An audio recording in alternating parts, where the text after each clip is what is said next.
A lot of the founding of America was based on Moorish science. If you see paintings of the inauguration of George Washington, it looked like a Masonic ritual. So again, Masonry is based on Moorish science. So they would have these Moorish advisors around them. If you look at old paintings of George Washington, you will see George Washington standing next to a black man with a turban. And remember, when you see the black man with the turban, that's a Moor, that's not a slave. See, people automatically assume that black is slave, but slaves didn't wear no turbans. Because remember, slaves weren't allowed to practice no Islam or any other kind of religion except Christianity.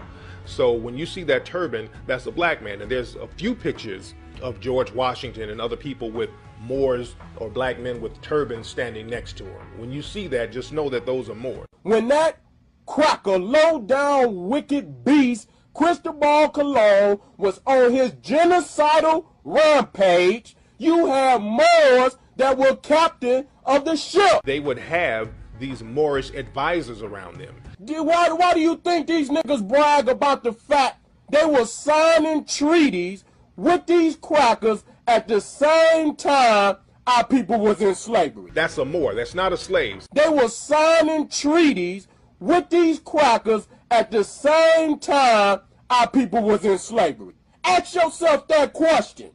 That's a very serious question, that why would they brag about signing treaties with our oppressor, with our murderers? You understand? With the cracker that's raping our women, our mothers and our foremothers and our sisters and our babies. The same cracker that's raping our women, our babies, and the men, they signing treaties with them. Let's go even further. Let's deal with these two crackers, Mussolini and Leopold of Belgium. Each one of them came in Africa. Mussolini went to Ethiopia, dropped gas all on the Ethiopians, killed over 500,000 of our brothers and sisters in Ethiopia. Leopold depopulated the Congo by 30 million. That's a documented fact. Even the crackers will document that. When these crackers came in and the Uncle Tom niggas that were on their side, you know how you can distinguish them Uncle Tom niggas? They wore the fez. Monkey with the Moorish garb on, if you look at the way that monkey is dressed, the monkey would usually have on a vest, a fez. They wore the fez. You see that cracker captain, and you see the niggas right beside him wearing that damn fez. If you got the documentary, The Congo, look on the front of that documentary, The Congo, about Leopold of Belgium, and you'll see the two niggas with the fezes on there with our brothers in the middle while the cracker was shooting them down. You understand what I'm saying? Look at this low-life nigga with a fez on, with the crackers, like he got the British kilt on. These is when you can recognize the British, the French, the English, all of them African Uncle Toms, they wore the fez. They have on a vest, a fez. Here they is. Here they is. These is the army for the crackers, wearing the fez. When Mussolini came into Africa, the Somalians and the Eritreans, if you get the documentary War in Zion, get that documentary, it's live footage. You will see that the Somalians and the Eritreans who worked with Mussolini right here wore the fez. Look at this. The British colonial empire, our allies, the colonies, our allies, the nigga with the fez on. Every time we were attacked by the cracker, the niggas that worked with the crackers wore fezes. Here they is.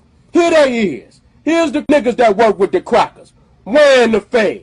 We didn't tell these niggas to go put them hats on. You could have did this research. You could have distinguished yourself between our enemies, but you did not.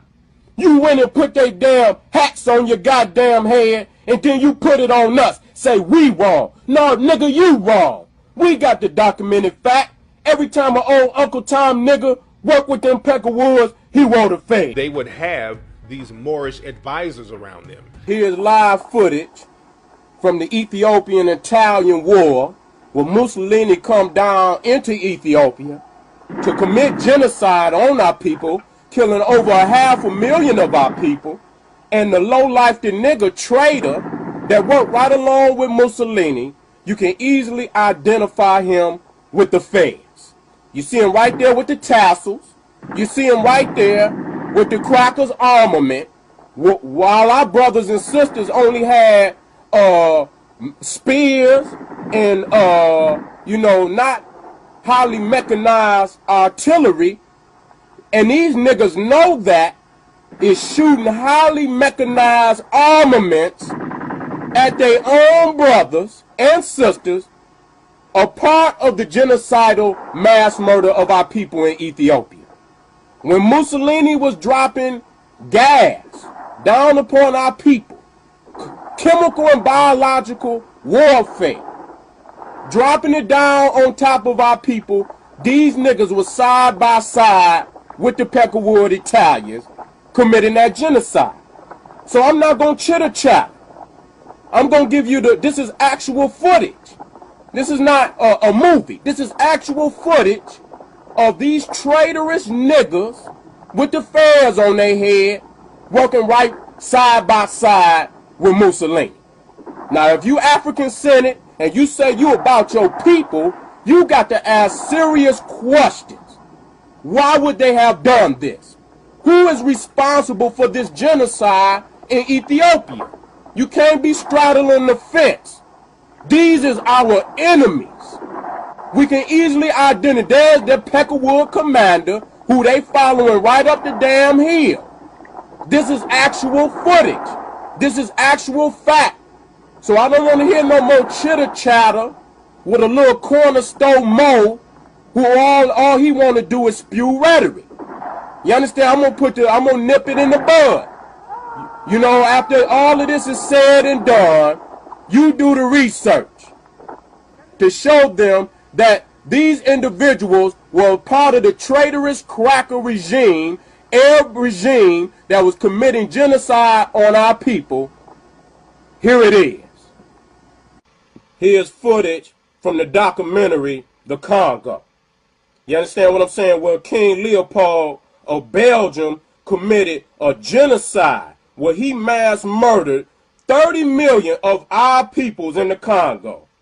His 16,000 man army was these niggas right here with these fezzes on their head. Ask yourself, what is in the heart of a low-life, treacherous nigga to be able to shoot down women, babies, and defenseless men knowing that they can't protect themselves?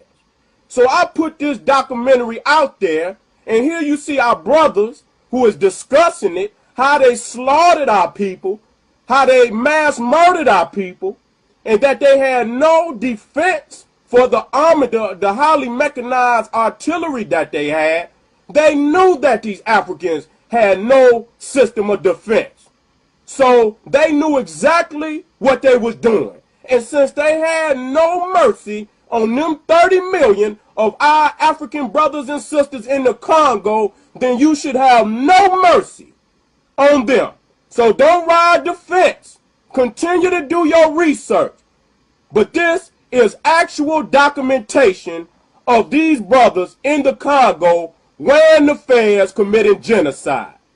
Now you're looking at a fez wearing traitor whipping our brothers and sisters, got his brother standing right there to observe, to put fear in him, gather our brothers and sisters up so they could be instilled with fear as they watch these old treacherous traitor, red fez wearing niggas beat our brothers and sisters in the Congo. They were the ones chopping off the arms. They was the ones that were mutilating our ancestors.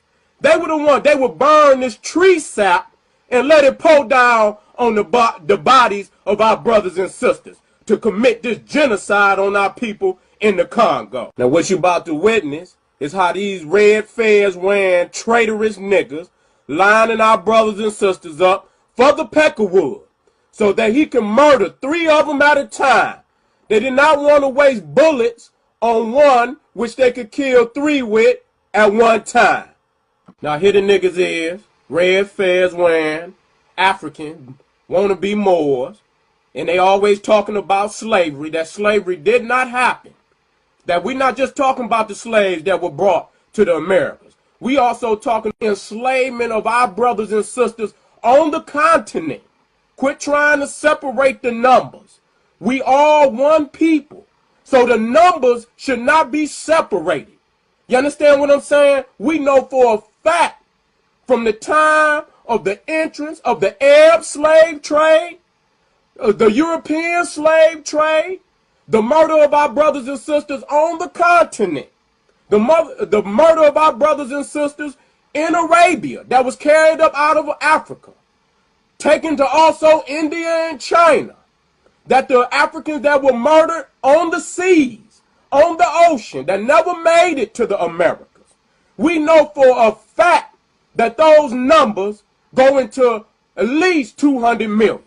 So why would they sit up here and say that they were not a part of that savagery when we got it right here on the document of the Congo where they counted, hoarded, and kidnapped and imprisoned our brothers and sisters in the Congo?